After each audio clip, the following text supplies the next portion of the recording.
Hi. ഈ ഒരു അവസരത്തിൽ പറയാൻ പറ്റിയൊരു സബ്ജക്റ്റ് ആണോ എന്ന് ചോദിച്ചാൽ എനിക്ക് വലിയ ഉറപ്പില്ല, പക്ഷെ പറയാം അല്ലേ. ഇനിയിപ്പോൾ ഒരു മോക്ക് ഡ്രില്ല് വന്നു, അതല്ലെങ്കിൽ വ്യോമാക്രമണം വന്നു, അതുകൊണ്ട് എല്ലാവരും കൂടെ ചത്ത് പോകണമെങ്കിൽ പോയിക്കോട്ടെ, അതല്ലെങ്കിലും പറയേണ്ട കാര്യങ്ങൾ പറയാമല്ലോ അല്ലേ. കുറച്ച് ദിവസമായിട്ട് നമ്മൾ സോഷ്യൽ മീഡിയ ഓപ്പൺ ചെയ്ത് കഴിഞ്ഞാൽ കാണുന്നൊരു സംഭവമാണ് ഒരു ലേഡിയെ, അതൊരു വിഡോ, അപ്പം ആരും ആയിക്കോട്ടെ, രേണുസുതി, അവരുടെ ഹസ്ബൻഡ് മരിച്ചുപോയി. എന്തായാലും അവരവരുടെ ഹസ്ബൻഡിനെ കൊന്നിട്ടൊന്നും അല്ലല്ലോ അഭിനയിക്കാനൊന്നും ഇറങ്ങി തിരിച്ചേക്കുന്നത്. പിന്നെ എല്ലാവർക്കും തികഞ്ഞങ്ങിരിക്കുവാണോ? സൗന്ദര്യമായാലും ആൾബലമായാലും പണമായാലും കലാപരമായിട്ടുള്ള കഴിവാണെങ്കിലും വിദ്യാഭ്യാസമാണെങ്കിലും എല്ലാം തികഞ്ഞ പൂർണ്ണരാണോ എല്ലാവരും?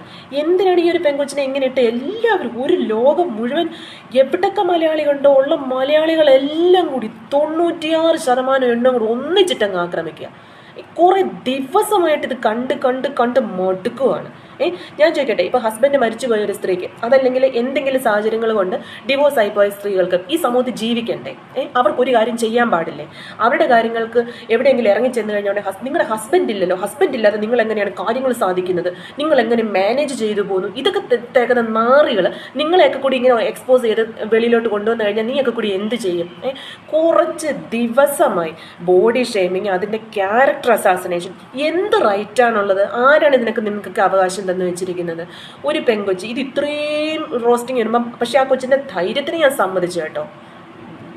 സമ്മതിക്കണം.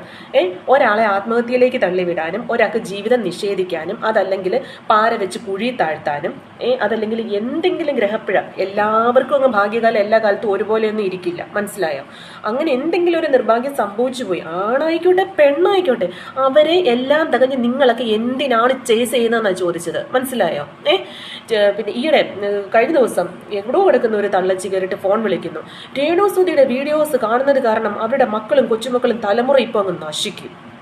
പിന്നെ രേണുസുതിയാണല്ലോ കണ്ട സൈറ്റുകളെല്ലാം അപ്ലോഡ് ചെയ്തിട്ടേക്കുന്നത്. ആദ്യം നിങ്ങൾ പോയിട്ട് നിങ്ങളുടെ മക്കളുടെയും കൊച്ചുമക്കളുടെ ഒക്കെ ഫോണും യൂട്യൂബും വാട്സപ്പും പിന്നെ എന്തൊക്കെ കുന്തങ്ങളാന്ന് വെച്ചാൽ നിങ്ങൾ പോയി ആദ്യം അത് ചെക്ക് ചെയ്യും, നിങ്ങളുടെയൊക്കെ മക്കളും കൊച്ചുമക്കളും എന്തൊക്കെയാണ് കാണിച്ചുകൊണ്ടിരിക്കുന്നത് എന്നുള്ള കാര്യം. അതിനകത്തൊക്കെ രേണുസുതി അപ്പം വന്നത് അല്ലേ. എന്തിനൊരു പരിധിയുണ്ട്, മനസ്സിലായോ? ഒരുപാട് മനുഷ്യര് ഒന്നും അർഹിക്കാത്ത ദുരന്തങ്ങൾ മേടിച്ച് കണ്ണുനീര് കഴുകി ഇരിക്കുന്ന സമയത്ത് ഇതുപോലെ സോഷ്യൽ മീഡിയ ഓപ്പൺ ചെയ്യാൻ പറ്റത്തില്ല. എങ്ങോട്ട് നോക്കിയാലും ഒരു പെങ്കൊച്ചിനെ എടുത്തിട്ടങ്ങ് റോസ്റ്റിങ്. അതിനാകപ്പാടെ 10-32 വയസ്സേ ഉള്ളൂ. 50-65 വയസ്സുള്ള കിളവന്മാരും കിളവികളും സകലം വന്ന് ചേച്ചി, രേണു ചേച്ചി, അവള് ഇവള് മറ്റോള് മറിച്ചോള് പോടി വാടി എന്തൊക്കെയാണ് അതിനെ വിളിക്കുന്നത്? ഇതിലും വലിയ നടിമാരൊക്കെ ഒരു തുവാല കഷ്ണം പോലും മറയ്ക്കാതെ പിന്നെ ബേബി ഷവറിന്റെയും ഇതിന്റെ എല്ലാം വീഡിയോസ് അപ്ലോഡ് ചെയ്യുന്നുണ്ടല്ലോ. ഒറ്റ ഓർമ്മത്തിന് അവരെയാരെയും പോയിട്ട് ഇങ്ങനെ റോസ്റ്റ് ചെയ്യണ്ടല്ലോ. അപ്പൊ പണവും ആൾബലവും ഉള്ളവർക്ക് മാത്രം ജീവിച്ചാൽ മതി അല്ലേ? ഇവിടെ കഷ്ടം തന്നെ.